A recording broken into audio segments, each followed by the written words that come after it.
கடவுள் கூட முயற்சி பண்ணுறவனுக்கு தான் உதவி பண்ணுவார். உட்கார்ந்துருந்தா ஒன்றும் நடக்காது. எழுந்து ஓடுனா வாழ்க்கையே ஓடும். நீங்கள் எழுந்து ஓடுறீங்களா? சரி. நம்ம முயற்சியோட 5 சக்திகள் என்ன தெரியுமா? இல்லாததை கூட கொண்டு வரும். தோல்வியை ஆசானாக்கும், அதிர்ஷ்டத்தை உருவாக்கும், சாதாரண சாதனையாளராக்கும், முடியாததை முடிக்கும். அந்த சக்தி என்னன்னு பார்க்கலாமா? நல்லா பாருங்க. பணம் இல்லை, படிப்பு இல்லை, ஆனால் முயற்சி இருந்தால் எல்லாம் வரும். தோல்வியை ஆசானாக்கும்னா ஒவ்வொரு தோல்வியும் அடுத்த முயற்சிக்கு பாடம். ஃபெயில் ஆகலை, ஒரு வழி வேலைக்கு ஆகலைன்னு கற்றுக்கிட்டேன். அதிர்ஷ்டத்தை உருவாக்கும். அதிர்ஷ்டம்னா தனியாக இல்லை, முயற்சி பண்ணுறவனை தேடி அதிர்ஷ்டம் வரும். சாதாரண சாதனையாளராக்கும். அப்துல் கலாம், எடிசன், திருபாய் அம்பானி எல்லாரும் முயற்சியால் வந்தவங்க தான். முடியாததை முடிக்கும். மலையை பிளந்தது உளி இல்லை, திரும்ப திரும்ப அடித்த முயற்சி. சரி, இப்போ முயற்சிக்கான பொன்மொழிகள் கேட்க தயாரா இருக்கீங்களா? முயற்சி திருவினையாக்கும் அப்படின்னு சொல்லுது திருக்குறள்.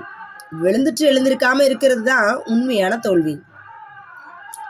100 முறை தோத்தாலும் 101வது முறை ட்ரை பண்ணு.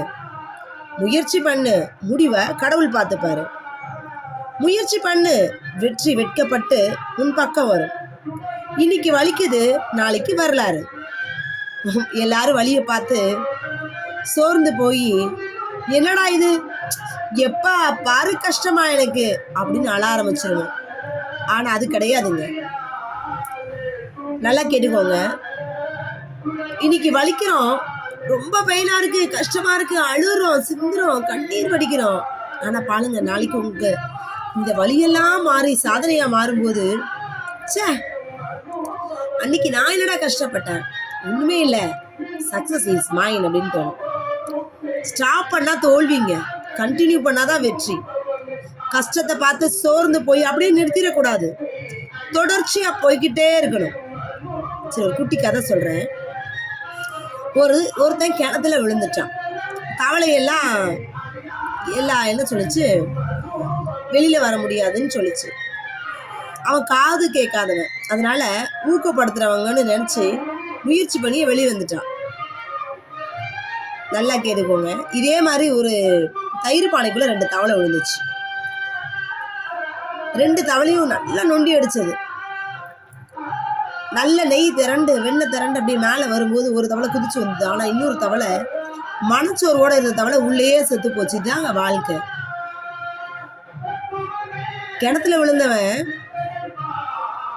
எல்லாரும் அவன் வெளியே வர முடியாதுன்னு சொல்றாங்க. ஆனா காது கேட்காதவன் என்ன பண்றான், தன்னை சுத்தி இருக்கிறவங்க எல்லாம் ஊக்கப்படுத்துறாங்கன்னு நினைச்சு அப்படியே வெளில வந்துட்டான். நம்பிக்கையும் முயற்சியும் இருந்தா போதுங்க, கண்டிப்பா வெற்றி அடைவீங்க, சாதனையாளரா மாறுவீங்க. நம்புறீங்களா? உங்க மேல உங்களுக்கு நம்பிக்கை இருக்கா? 1000 சொல்லட்டு எல்லாரும், நீ தோத்துருவடா, உனக்கு செட் ஆகாது, நீ செய்ய மாட்ட, உன்னால முடியாது முடியாதுன்னு 1000 பேர் சொல்லட்டும். ஆனா அவங்க மத்தியில சொல்லுங்க, நான் ஜெயிப்பேன், என்னால முடியும்னு சொல்லுங்க. இன்னைக்கு சோர்வு எப்படி ஆட்கொள்ளுது?